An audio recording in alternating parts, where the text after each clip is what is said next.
Welcome all the Sparkling Mindsians to the Poetic Soiree 2020.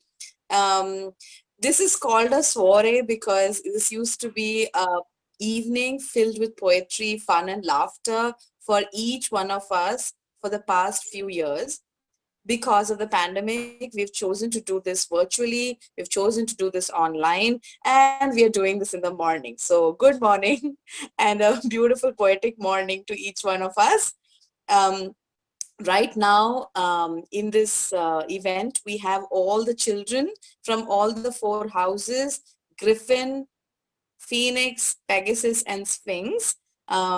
They are actually doing the recordings live on two separate links as we speak, and I'm addressing all of them on two devices. This is thanks to technology that we're able to do this. Um, I also would like to extend a warm welcome to each one of the parents who will be watching this event post the recording, and to everybody else who might be watching this event once it's published on YouTube. So welcome to all of you. This is Sparkling Minds' Poetic Morning 2020. This is an event that we celebrate as part of our Children's Day celebrations. It started out as being an experiential open day the first year, when our children recreated some of the poems that were given to them.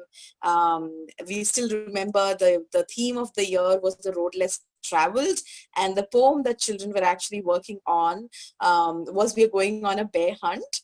And they reimagined the poem happening in other than grasslands, in the desert, undersea, and in different terrains, and they created beautiful poetry, beautiful songs, and beautiful actions. Since then, the tradition of children performing to poetry has sustained, and this is our fourth year now. Every year, more and more number of children get inspired by poetry, and they have been choosing to write their own poems too. So just like this year, you will see a lot of them attempting and writing their poems, and we are very, very happy and proud to present a lot of our children poets. You might be wondering, so what's so special about a virtual poetic soiree? Children will stand up and say their poems anyway. It's not going to be as much fun as the live event, right? Why bother? Why take all the pain? Well, we discussed the why and the how, and we came up with a list that was beyond our imagination. We said it pulls us together as a community. It bonds the whole school. It lets us express ourselves, and we creatively unfold. It brings out the leader in us. It brings out the emotions in us. It brings out the empathy in us, and it makes us go deep. It makes us think wide, and it makes us make connections that we could not know could collide. And each one of these moments is what makes us us. It makes us Sparkling Mindsians. We said, since it was an all-night online platform, since we were going to record the video anyway, why not try something unique? Why not try something different? Why not let each house line up and sequence their own poems? Why not let each house run their own shows, have their own MCs, not one, but two? Why not let each house take charge of their own practice? Why not let them have document the whole process while they are at it? Why not let each house develop their own script and strategy? You might think that this is new, this is novel. It's not. Our children are used to running the show on their own, and they are going to be doing it in the virtual world too. As children listen to each other, recite, scrub, receive feedback, and recite again, they learn to understand each other better. They learn to care about another. They develop grit. They develop determination. They learn to overcome stage fear.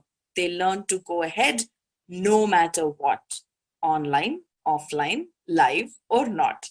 No virus can stop us. So this year too, like every year, children are back to running the show for this event. Well, almost all of it. And this time round, we have students donning several roles, ranging from a presenter, a house member, active listener.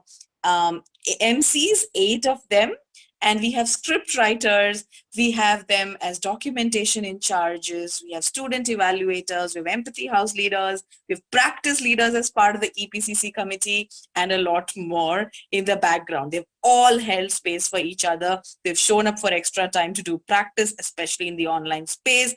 Some of them staying as late as 6 o'clock to actually work on the script, and I'm super proud of each one of their efforts. Looking forward to a fun evening, fun morning, not evening. All right.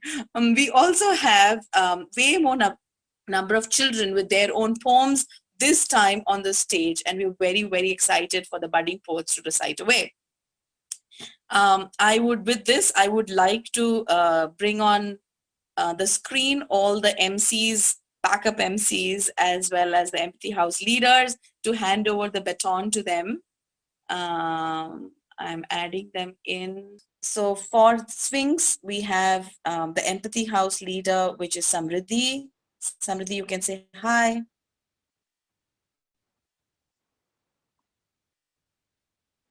You have to say hi so I hear you.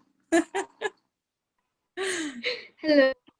All right. And for Phoenix House, we have the empathy house leader, which is Neha. You can say hi. Hello. All right. For Sphinx, we have the MCs, which is Sospi and Prudencia. You both can say hello. Hello. Hola. Hola. All right. And for Phoenix, we have the MCs, which is Aditya and Manha. Both of you can say hello. Hello. Hello. Right.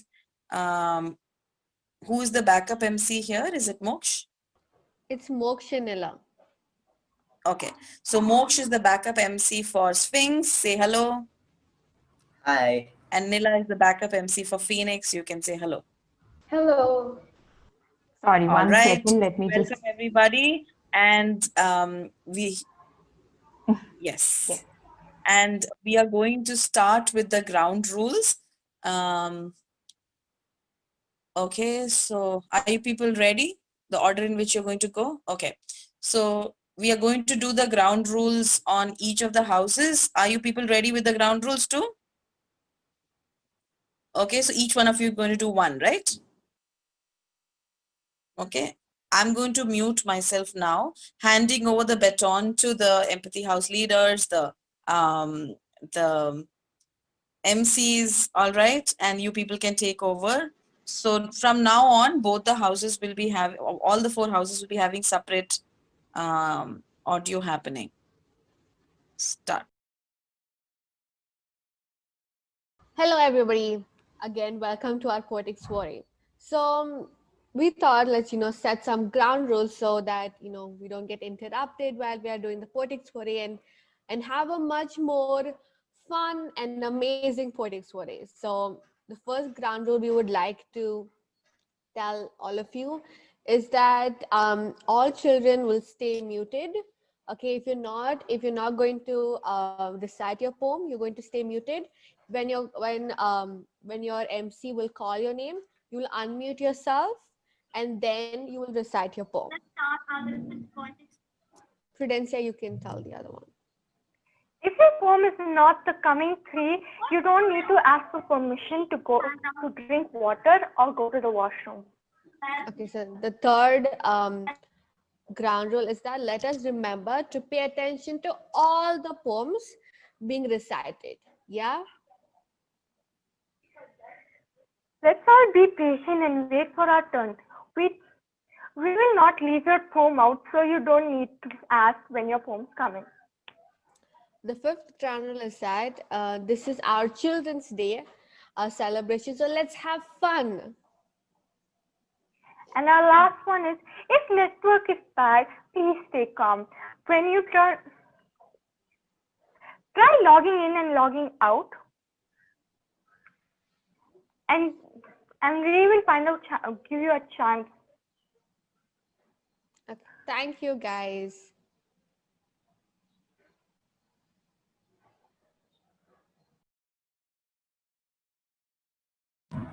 Welcome, Prudence and Sosvi. Good morning, everyone. My name is Sosvi. And my name is Prudencia. This is how Sphinx. Without further ado, let's begin our poetic soiree. Hold on. I've never seen anyone dedicating an entire event for only poems. This is quite unusual for me. Don't you know? Poetry is so important because it helps us understand and appreciate the world around us.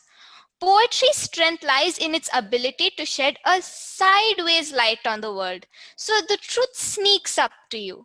In other words, I feel that poetry teaches us how to live. Really? I didn't know that.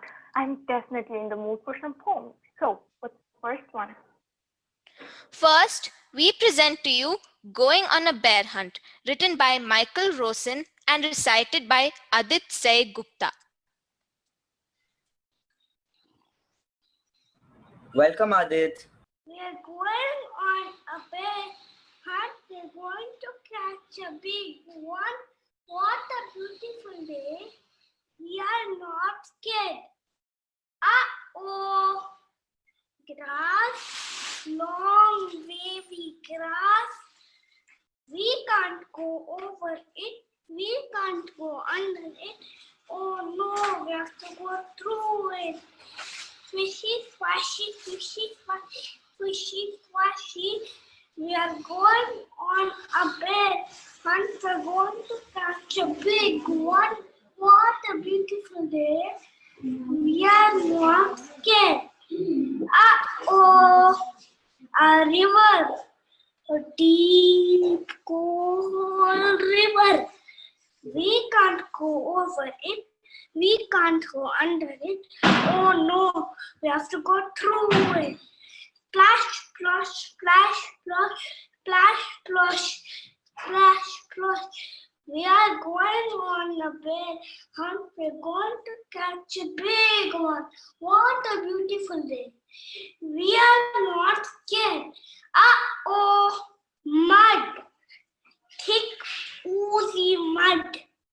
We can't go over it. We can't go under it. Oh no, we have to go through it. Squelch, squelch, squelch, squelch, squelch, squelch. We are going on a bear hunt. We're going to catch a big one. What a beautiful day. We are not scared. Uh-oh, a forest, a deep, dark forest. We can't go over it. We can't go under it. Oh no, we have to go through it. Stumble, trip, stumble, trip, stumble, trip. We are going on a bear hunt. We're going to catch a big one. What a beautiful day. We are not scared. Uh-oh, a snowstorm, a swirling, whirling snowstorm. We can't go over it. We can't go under it. Oh no, we have to go through it. Hoo, hoo, hoo, hoo, hoo, hoo. We are going on a bear hunt. We're going to catch a big one. What a beautiful day. We are not scared. Uh-oh, a cave, a dark, gloomy cave. We can't go over it. We can't go under it. Oh no, we have to go through it. Tiptoe, tiptoe, tiptoe, tiptoe. What's that? One with shiny nose, two big goggly eyes, two big furry ears. It's a bear! Oh no! Back to the cave. Tiptoe, tiptoe, tiptoe, tiptoe. Back to the snowstorm. Woo, woo, woo, woo, woo. Back to the forest. Stumble, tip, stumble, tip. Back to the mud. Squelch, squelch, squelch, squelch, squelch, squelch. Back to the river. Splash, splash, splash, splash. Splash, splash, back to the grass, swishy, swashy, swishy, swashy, swishy, swashy. In our front door, upstairs. Oh no, we forgot to close the my door, upstairs, in the bedroom, under the covers. I'm not going on a bear hunt ever again. Thank you.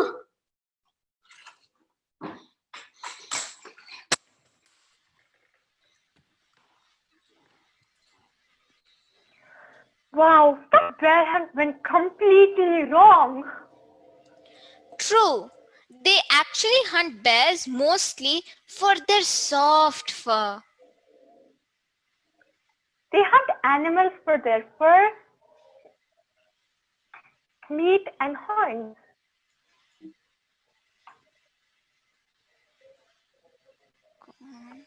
For example, in Paris, they catch and eat snails. Ew. Ugh. Which reminds me of our next poem.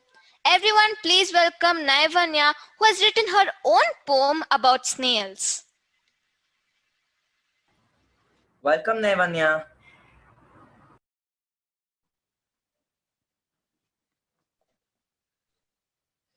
The snail. That snail over there is a mink, and he sent me an email. So what did he say? The snail said he has a best friend, and she loves to pretend. He loves to play. She loves to play with clay. She is amazing. She is grazing. And she thinks I'll be the two. Wait, no. Three most interesting snails. Thank you.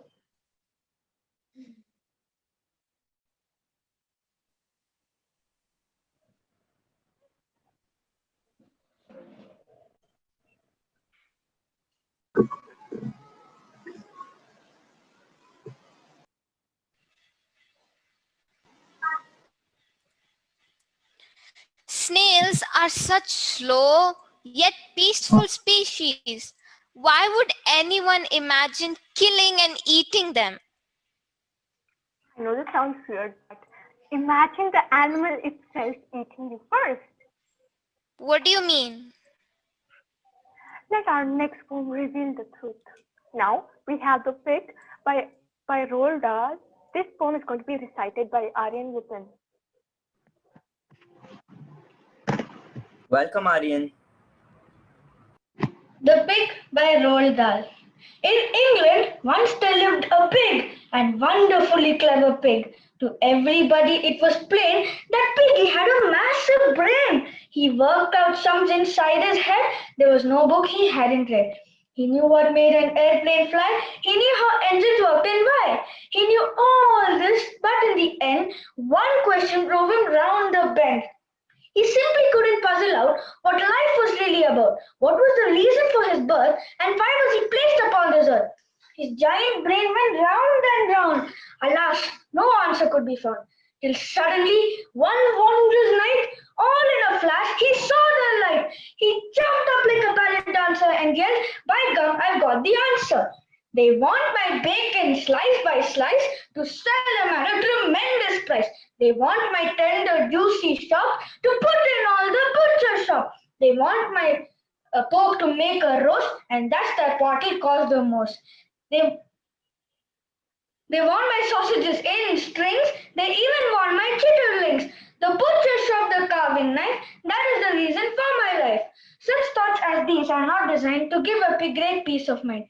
Next morning in comes Farmer Blind, a pail of pig's will in his hand, and Piggy with a mighty roar passes the farmer to the floor. Now comes rather the grisly bit, so let's not take too much of it. Except that you must understand that Piggy did eat Farmer Blind. He ate him up from head to toe, chewing the pieces nice and slow. It took 1 hour to reach the feet because there was so much to eat. And when he finished, Pig, of course, with absolutely no remorse. Slowly he scratched his brainy head, and with a smile he said, "I had a fairly powerful hunch that he might have me for his lunch, and so because I feared the worst, I thought I'd better eat him first. Thank you.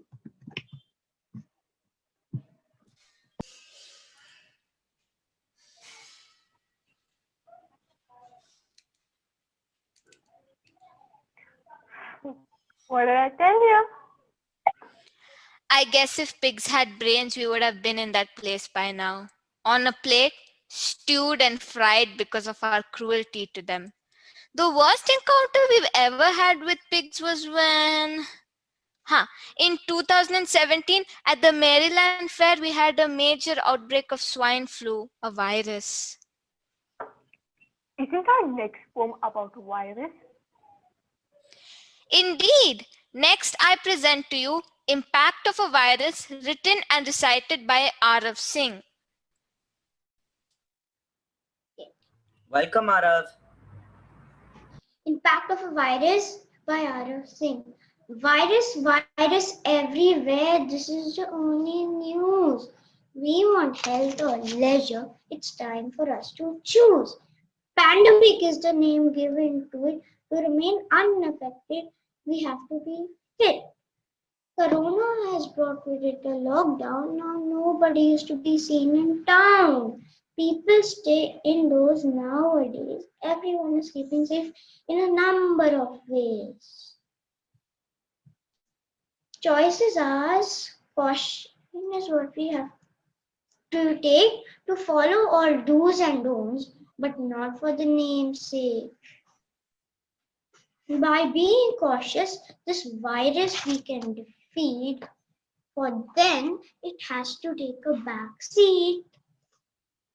We're headed in the path of growth. Now, no virus can stop us, is our oath. Thank you.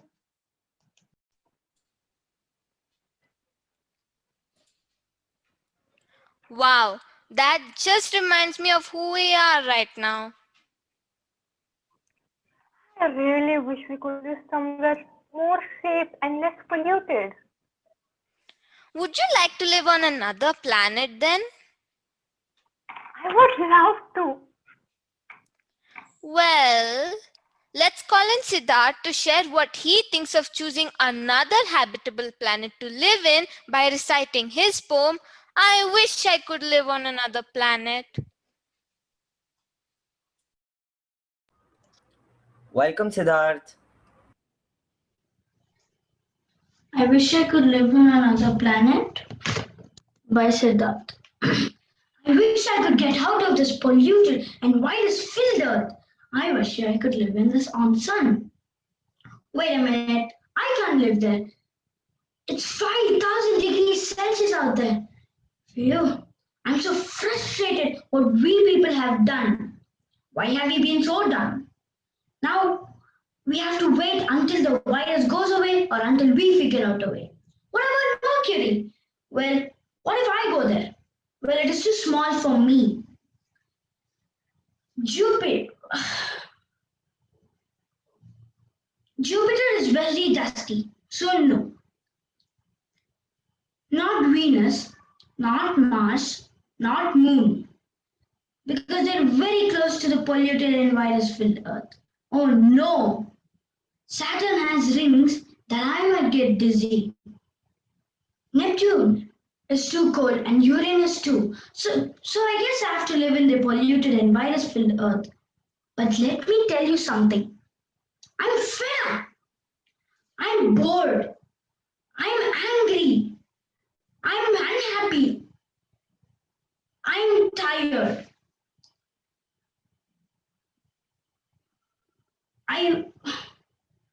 I wonder who can help us now. I know who. It's us. It's me. It's you. We need to work together to make the earth better. Actually, not better, awesome, and not make us feel like running away from it. Although it is chilly here, but in my cupboard, I have a warm blanket. Maybe we can start there. Thank you.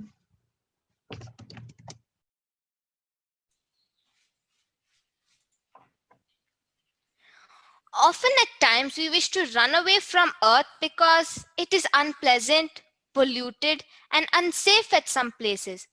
But I think that we all miss seeing the true beauty in small things this planet tries to offer to us. Here we have Prudencia talking about the beauty of dusk to dawn with her own written piece called The Five Shades from Evening to Day. Five Shades from Evening to Day by Prudencia Joseph. Deep in the willows, when dusk falls, and fireflies light up the sky, it stars and say hello to the bees that come out to hunt, leaving the echoing cries of unfortunate ones. Deep in the forest, when night falls, and the cry of bugs and insects catch the ears of croaking frogs, gets devoured by endless darkness. Deep in the mountains of Kailash, when midnight falls, and aliens that come to visit the earth with their abnormalities that frighten and question reality itself. Deep in the willows, when dawn falls, and fireflies that flutter beautifully at night say goodbye to the world. Deep in the heart of the city, when day breaks, and when I finally wake up from slumber and say goodbye to my dream world and hello to reality.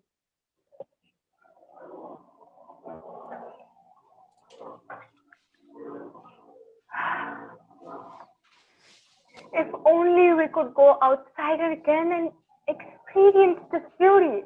Instead, we're stuck at home with online classes. And don't some of us sometimes forget to do our homework? We have machines to wash, clean, and cook for us. Isn't there one to help us with our take home? Glad you asked. Let's bring Advika to the spotlight to answer this question. We have Advika reciting Homework Machine written by Shel Silverstein. Welcome, Advika.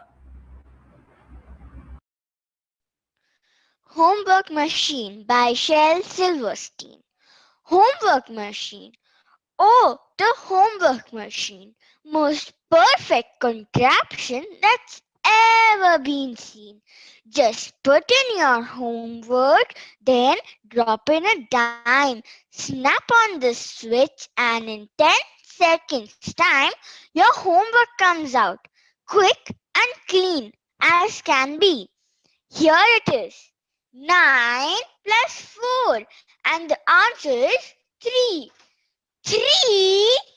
Oh me! I guess it's not as perfect as I thought it would be. Thank you.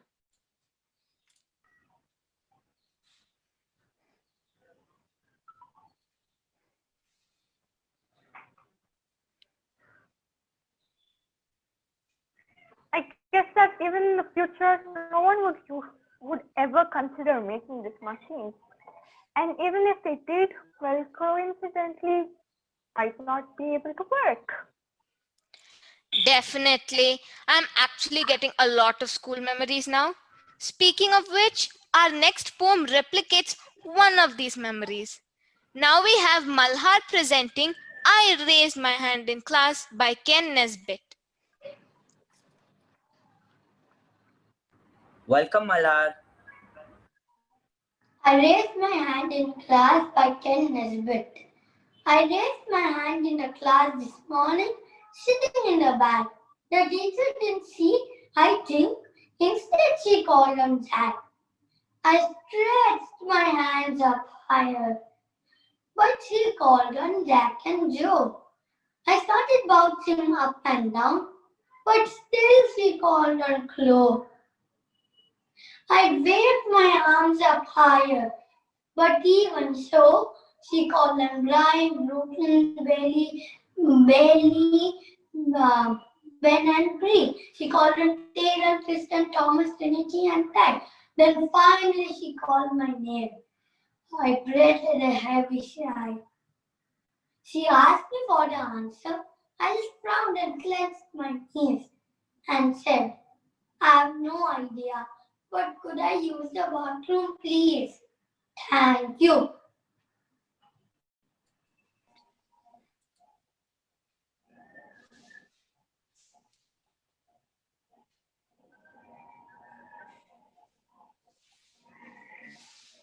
Imagine if one were to raise his hand and stick his tongue out to the teacher. Well, our next poem is exactly about someone sticking their tongue out. Everyone, please welcome Parinita, who's going to recite Stick a Tongue Out, written by Shel Silverstein. Welcome, Parinita. A Tongue Out said by Shel Silverstein. Did you hear about Stick a Tongue Out Sid? He stuck his tongue out at all the kids. He stuck it out at the recess and then at lunch he stuck it out again. School days he stuck it out at his teacher. Sundays he stuck it out at the preacher. Saturdays he stuck it out at the double preacher. But one day he stuck it out at Helen McHatter, a girl who didn't like tongue stuck out at her. She grabbed the tongue and pulled it hard. She rolled it about 20 yards and danced around and round and round and round and round. That tongue unwound around his head, around his chin, around his neck, and back again. She wound it once around his eyes, around his ears. She wound it twice. Around his face, she wrapped it light. Around his waist, she wrapped it tight. Oof. Around his back, around his feet, around his legs, around his feet, until he stood there all untwined, with no more tongue left to unwind. And now, stick a tongue out, Sid really is a tongue-tied kid. Thank you.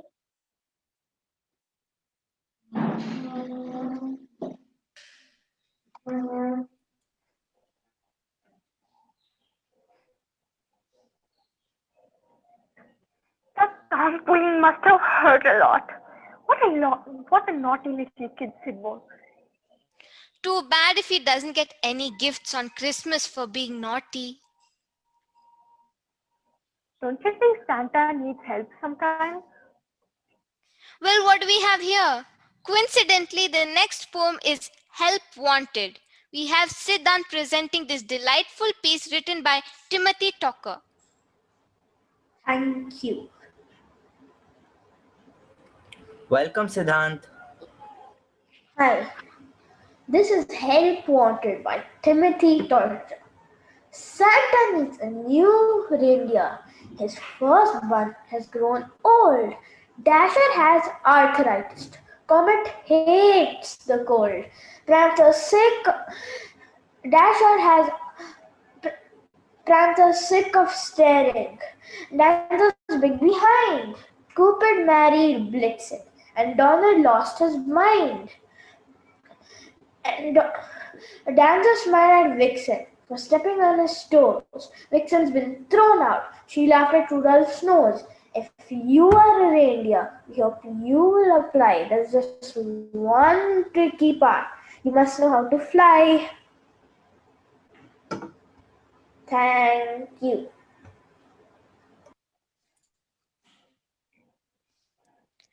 Talk about reindeer hiring. I hope that Santa got his help and that some reindeers rapidly volunteered. Because if he didn't, I think that someone wouldn't have got a very special gift this year. And if my memory serves me well, I remember that he has a dream of becoming a rock star. This poem talks exactly about how he got an electric guitar as his gift and wants to become a rock star. Everyone, please welcome Arjun Warrior, who has written his own poem about how he becomes a rock star. Welcome, Arjun. Or the electric guitar. All the rock people make all sounds of rock. People hear, people look, and I believe a rock star by playing my electric guitar. Electric guitars are loud, and I am proud of my electric guitar. I treasure my guitar and I never want to lose it. There's always something magic, and there's always something new. And when I strum it right, rock and roll dreams come true. Thank you.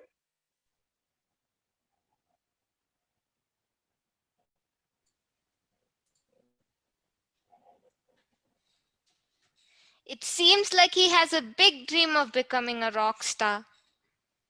Yep. But what if you're really bad at bad at it, like Benjamin who plays the bass guitar in school that really didn't go well? Looks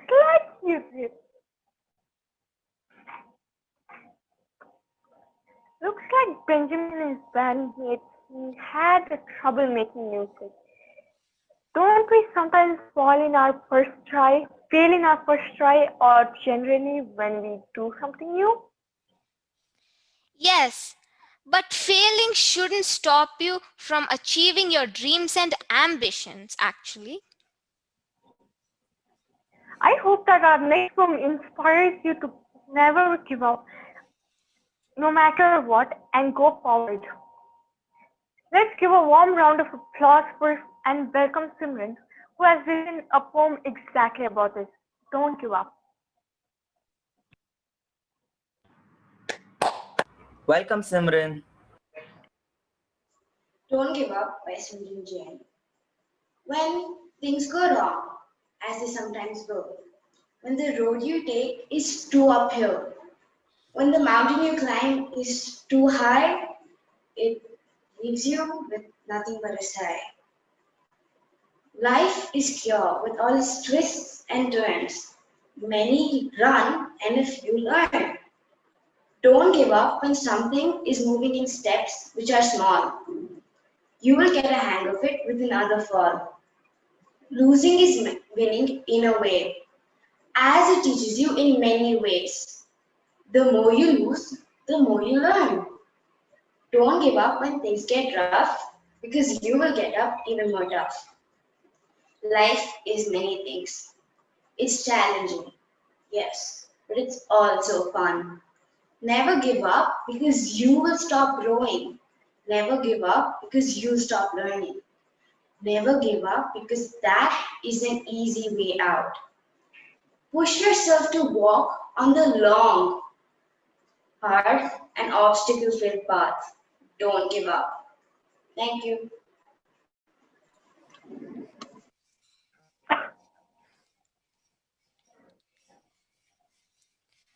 Ah, nothing better than an inspirational poem about never giving up that makes one continue going forward in life. What if the person isn't even open when trying new options? What would happen then? What? We shouldn't expect people to always be open. That's like expecting the moon to come out every night. Oh, well then if you say so, here's our next poem. We have Rehan presenting Squirrel's Fixed Mindset, written by him. Welcome, Rehan, you're Rehan. up. The Squirrel's Fixed Mindset by Rehan Happy. Once there was a squirrel. He lived in a barrel full of darkness and loneliness. When one asked why he never lived in a tree, he said, "Trees are for fleas, and he'll never live in one, and will have tons and tons of fun." But that changed one night, just one night, when lightning hit a big fight against a mighty tree.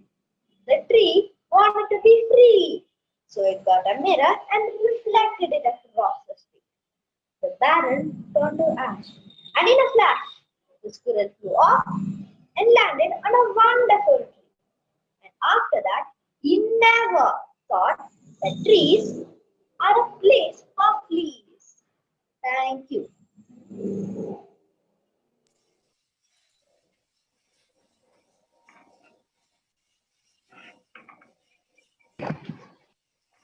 He accepted living in a tree, and someone here was saying not everyone can welcome change. Hey, it's not like I said narratives can't change.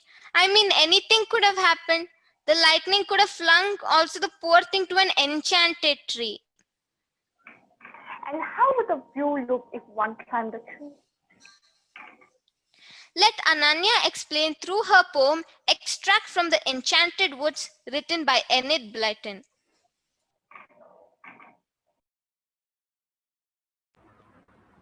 Welcome, Ananya.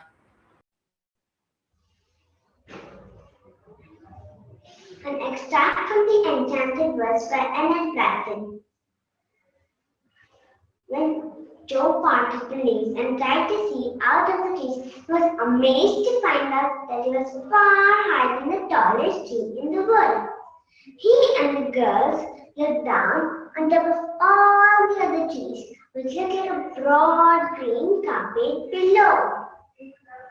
Joe was higher up than the girls. Suddenly, he gave a shout. I say, girls, come up here by me. I found something queer. Daisy and Fanny climbed a quick sleep. Why? It's a window in the tree, said Daisy in astonishment. They all peered inside. And suddenly the window was flung open and an angry little face looked out with a nightcap on. Rude creatures! Shouted the angry little man who looked like a pixie. Everybody who climbed up the tree peeped in at me. Someone peeping.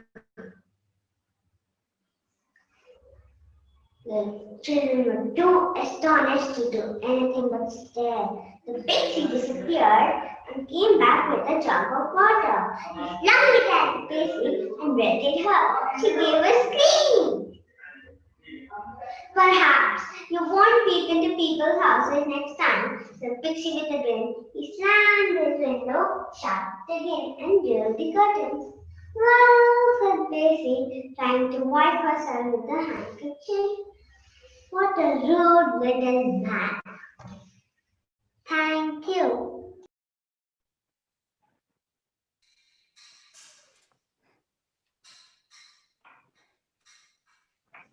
Imagine if you could walk and explore the enchanted woods. Who would you like to explore it with? My friends, of course. We would have so much fun. So, words just can't explain how important friends are to us. I think poetry will, though. Let's all welcome Mahati to recite her poem written by her, Just You.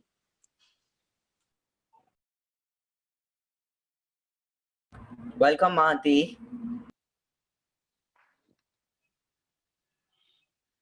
Just You by Mahati Santosh. When I was hurt, when I was down, you stood by me, my friend. An amazing bond, a sacred treasure I found in you, my friend. Each day a surprise, every moment a delight I experience with you, my friend.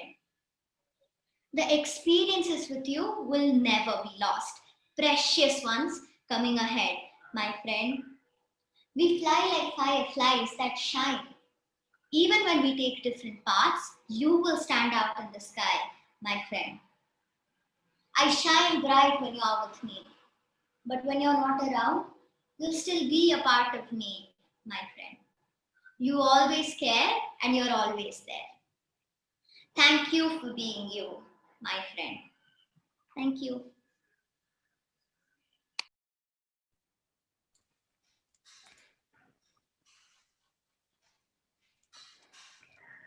beautiful memories we must have created with our friends. It's so nostalgic. I hope you don't mind feeling more of that emotion. Huh? Up next, we have Moksh, who expresses what exactly memories are with his own written piece called Memories.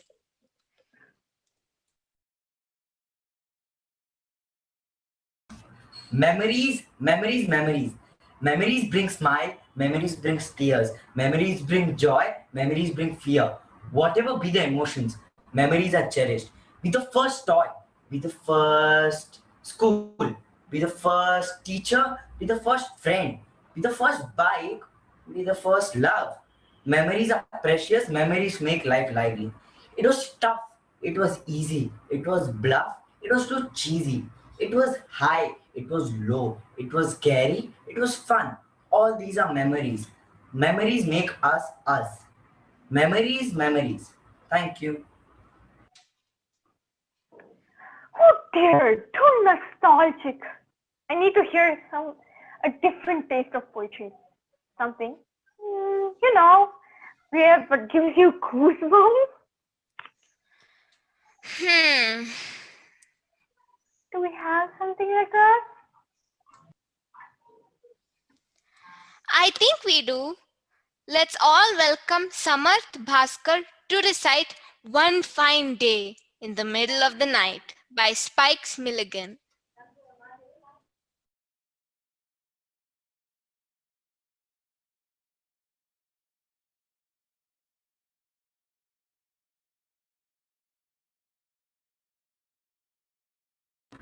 Welcome, Samarth.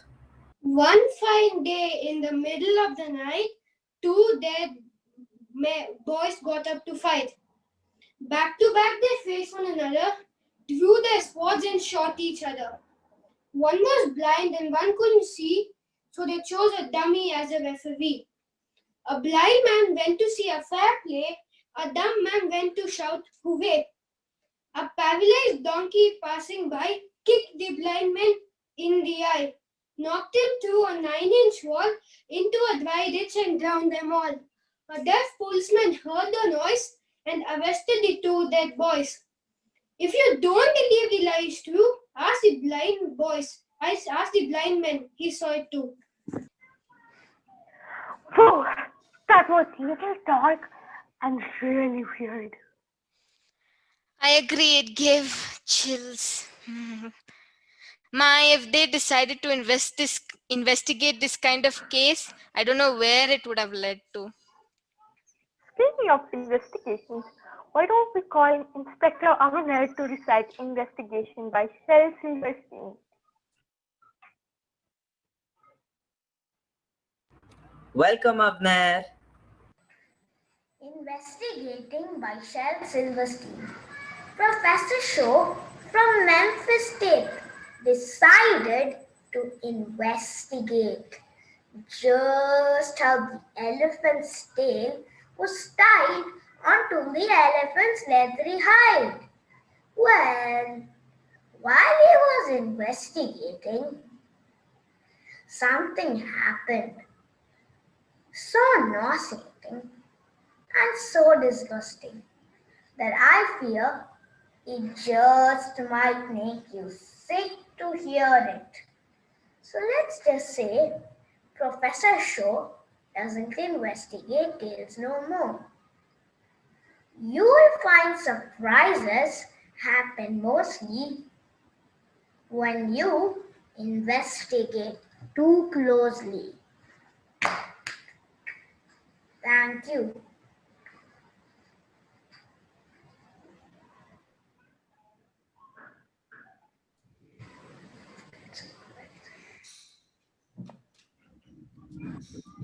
Investigating anything isn't always easy. You can run into serious trouble sometimes, Spies and detectives' work are dangerous and a secret business. Hey, what's this? Our next poem doesn't have a name. Oh, you dummy! The poem itself is unknown. Must be mysteriously beautiful. Let's find out, shall we? We now present Samriddhi reciting Name Unknown by Erin Hansen. Welcome, Samriddhi. A poem by Erin Hansen recited by Samriddhi. She watched unspoken words bleed from her fingers, watched as they fell from the ends of her hands, till the paper beneath her was smothered in words she could not understand. The words danced with glee on the paper as they worked upon forming straight lines, then escaped the cage she had locked them in and jumped free from her body's confines. She couldn't stop them from telling her stories, couldn't hide them by biting her tongue. So she watched with wide eyes as they shifted, and each single sentence was strong.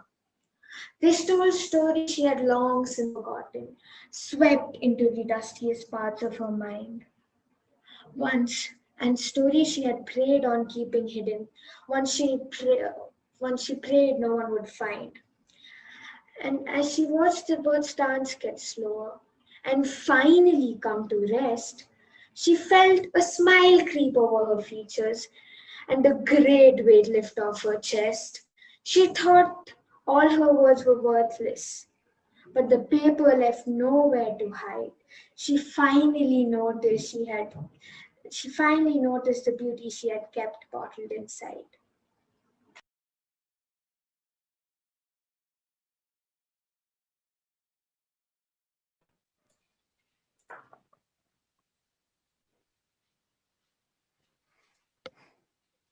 Sophie, isn't it hard for someone to open up like that? To get what's all inside out? Yes, it is. And sometimes judgments can block this process of being vulnerable. Oh, I see. What about I'm sorry, what were you saying? Do you want to hear a poem that will fix that? Everyone, I present to you Hiccup Cure, recited by Sara Dattani and written by Shel Silverstein. Welcome, Sarah. Hiccup Cure by Shel Silverstein. Hic, hic, hic. Want to cure your hiccups quick? Stick your tongue out and bite your lip. Hold your breath and shake your hip. Pull your left foot back and kick up straight. Now you see where cure your hiccups. Nothing much to. Don't you feel swell? Hic, hic. Oh, well, thank you.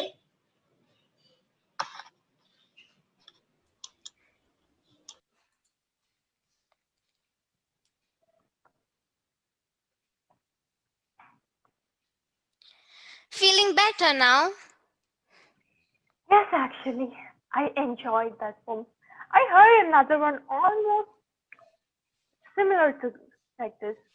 It's it was about pilot. And this pilot supposedly had hiccups like you? Haha, very funny. No, he had another problem. What was it? Eden will tell you about it. Now, we have Eden reciting Smedley's Me by Jack Palutsky.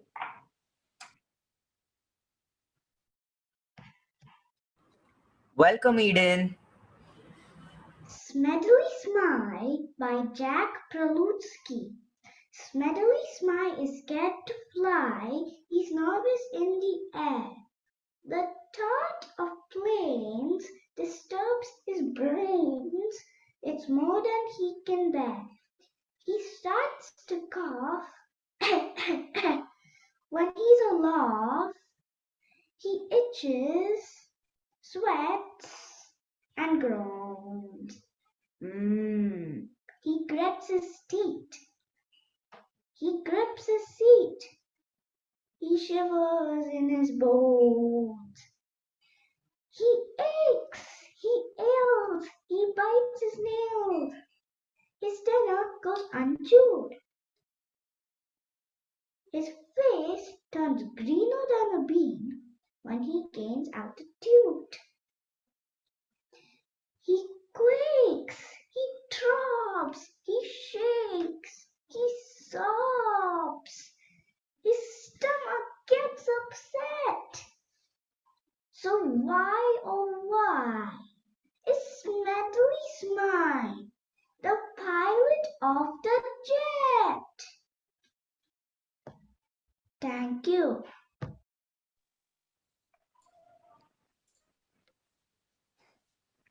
Told you had a different problem. But why would you become a pilot if you are afraid of heights? I guess we'll never know. Let's leave that for now. Going on with the program and moving forward smoothly like a engine. Wait, what engine? You know when Nate tells you what without further when Natick tells you so. Without further ado, let's call Natick to come and recite the Song of the Engine written by Alexander Anderson. Song of Engine by Alexander Anderson. With snore and pant, the engine dragged its heavy load uphill, and while she puffed these words and labored with a will, I think I can, I think I can. I've got to reach the top. I'm sure I can. I will get there. I simply must not stop.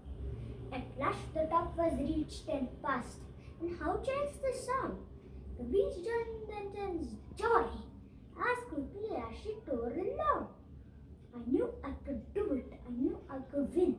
Oh, Ricky Ratty Rack, for a roaring and rushing grace on my smooth and shining track. Thank you. That's what I mean. Now I get it. So, no matter what, you should keep going forward, just like the Song of the Engine. No matter in school, dreams, or relationships. But what you mentioned relationships. But what if sometimes they go wrong or they're taken for granted? And speaking of which, I know the perfect person to tell you about this. Let's all welcome Madhvik to recite the ballad of any father to any son by Sir J.C. Squire. I had no education, and my pile began with pennies from the boots I blacked. I said, I'll raise my son in first-rate style. He shall start life with everything I lacked. You learned some Greek and Latin. You were whacked, while I cuffed up at least 5,000 cool. Then you forgot it all, and then you slacked. What was the use of sending you to school? You cannot spell, your handwriting is vile. Your notions of geography are cracked. You said that the Danube flowed into the Nile, and then Sahara, quite a fertile tract. And now you see that you've been playing the bull on lost and every number that you backed. What was the use of sending you to school? Your calories juice a gang to the mile. If I'd been my old man, I'd been smart. I had you smacked. Don't stand there grinning like a crocodile. I'm damn well sick of you, and that's a fact. And my study with your bills is simply stacked, and now your ma and me is something cruel.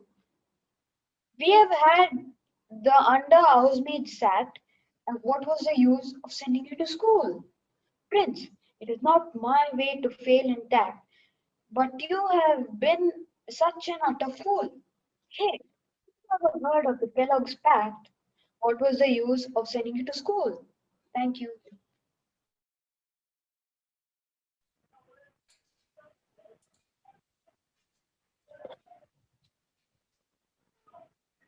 Whoa!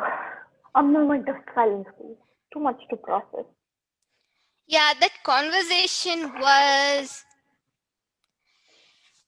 exactly. Our next poem is Shh and is recited by Vihan.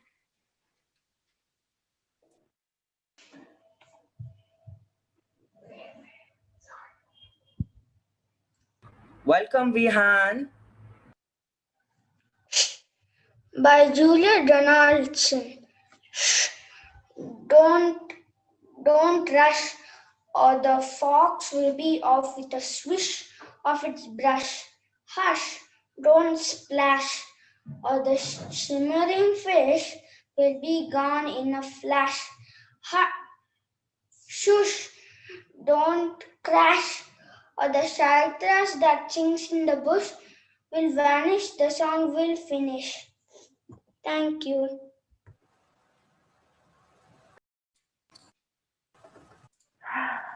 Thank you for restoring my peace and silence, Vihan. Vihan. At least you know how to maintain peace and silence. Wait, you don't?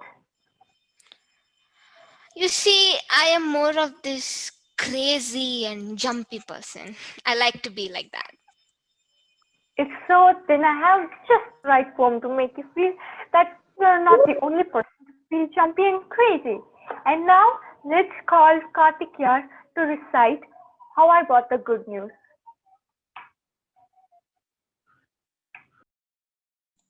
Welcome, Kartikeya.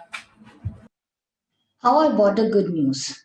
I sprang to the rocks and Durox and me, and I galloped, you galloped, he galloped, we galloped all three. Not a word to each other, we kept changing places, neck to neck, back to front, ear to ear, face to face, and we yelled once or twice when we heard the clock chime. Would you kindly oblige us? Is this the right time? As I galloped, you galloped, he galloped, we galloped, ye galloped, they too should have galloped. Let us trot. I then I unsaddled the saddle, unbuckled the bit, unshackled the bridle, the thing didn't fit, and ungalloped, ungalloped, ungalloped, ungalloped a bit. Then I cast off my buff coat, let my baller's hat fall, took off my boots and my trousers and all, drank off my stirrup cup, felt a bit tight, and unbridled the saddle. It still wasn't right. Then all I remember is things reeling around as I sat with my head, fixed my ears on the ground. For imagine my shame when they asked what I meant. And I had to confess that I'd been gone and went. Then I'd forgotten the notes that I was bringing to Ghent. And the thought I galloped and galloped and galloped and galloped and galloped and galloped and galloped. Had I not would have been galloped. I sprang to the taxi and shouted to X, and he blew off his horns and threw off his brakes. And all the way back till my money was spent, we rattled and rattled and rattled and rattled and rattled and rattled and eventually sent a telegram.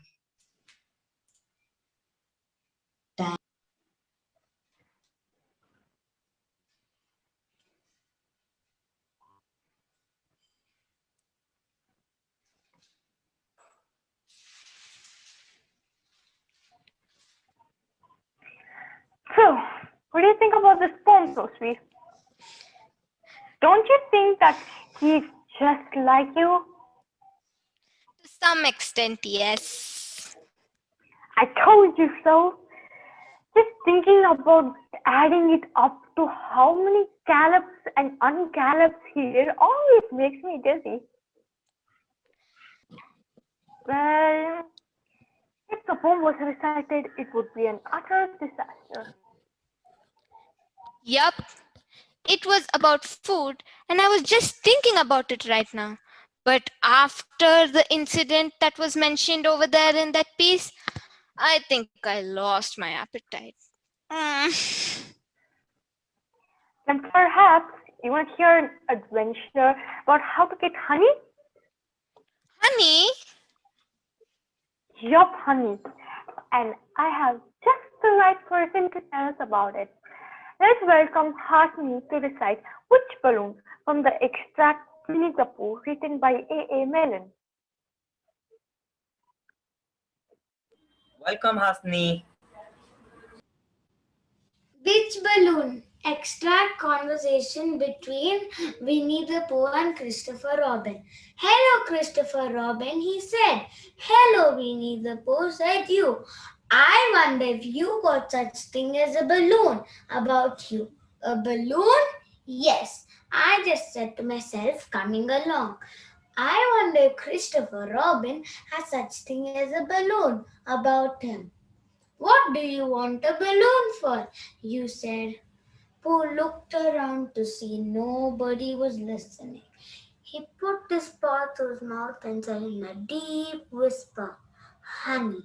You don't get honey with balloons. I do, said Pooh. Well, it just happened the day before you had been to your house of your friend, Piglet, and you had balloons at that party. And you had a big green one. And one of Rabbit's relations had a big blue one and had left it behind, being really too young at all to attend the party.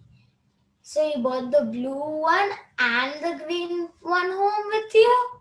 Which one would you like? Pooh put his head between his paws and thought very carefully. If you go after honey with balloons, the best thing is not to let the bees notice you are coming. If you had the green, they might think you were the part of the tree and notice you. If you had the blue one, they might think you were the part of the sky and notice you. And the question is, which is mostly liked? Pooh thought for a moment and said, I shall try to dress up like a small black cloud which will deceive them. So then you better have the blue one. And he said, and so it was decided. Thank you.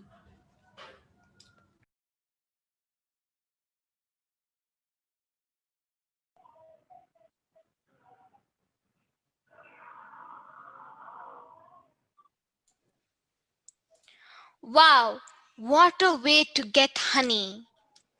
I agree. Don't worry, he had a bath after all that mess. Hope he did. Anyway, our next poem is In the Bath, recited by Vedant.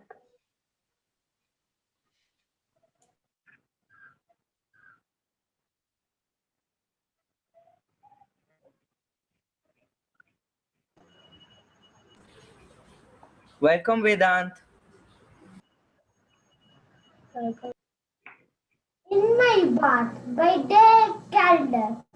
In my bath is a rubber duck, a bear with one ear, a bit of mouth, wooden lorries, a plastic frog, a blob of soap. My dinner gave some odd stuff. A bobbing boat, a ball of fluff, a piece of cheese, a soggy, lot of water, and me. Thank you.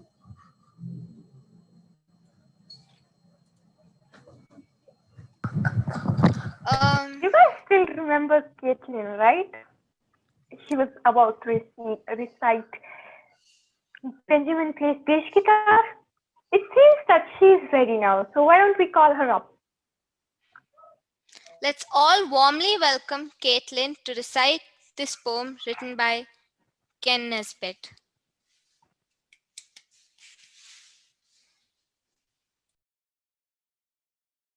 Welcome, Caitlin. Benjamin plays bass guitar completely out of tune. Sarah sings while sucking from a helium balloon. Peyton plays a piano with her elbows and her chin.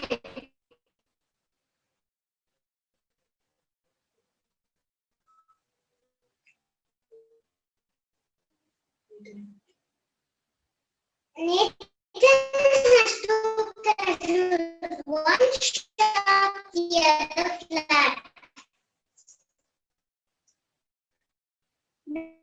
Braden bangs the plastic bowling pin.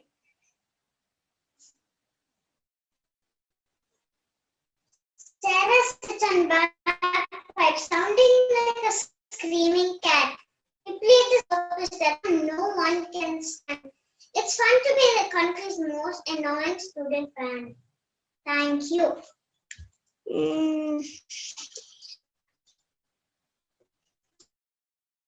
So, what do you think of this poem, Sophie? Don't you think he's just like you? To some extent, yes. I love the poem. Told you so. Just thinking about how many gallops and thinking about and adding it up to how many gallops and ungallops he did always makes me dizzy. And speaking of adding things up, let's all call Sarah Warrior to recite adding it up.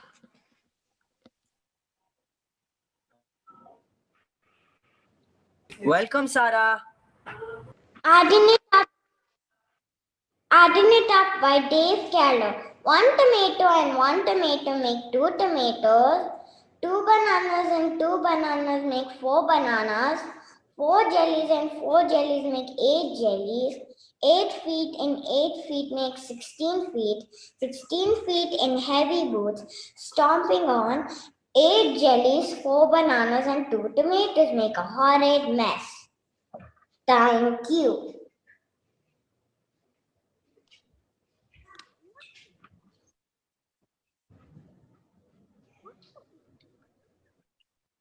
What wonderful performances we had today. Sadly, Sphinx's Poetic Soiree has come to our last poem, ending with what poetry exactly is. What do you think poetry really is? Let's find out with Sophie as she recites her doubts about what poetry really is through her piece, The Wonder of Poetry. And after that, we'll have Phoenix perform their Poetic Soiree. The Wonder of Poetry, written by Sosvi. Poetry. Poetry. Poetry? Yes, poetry. What is poetry? Is there a definition, or is it open to interpretation? Is poetry what I feel it is, or what others think too? Or is it about discovering the beauty of the universe and trying to convey it in my own words? Is it my creativity going wild? Or does it have to be a piece preaching a moral quite high? Is it about self-expression, putting out an inner world through art? Could be a stanza full of observations, noticing fine details in each and every part. Can it be a story? Can it be a song? Does it have any dimensions of right or wrong? I may not be sure what it is, but I surely wonder, don't you? And you know what? This wonder itself can be a poem too. Thank you.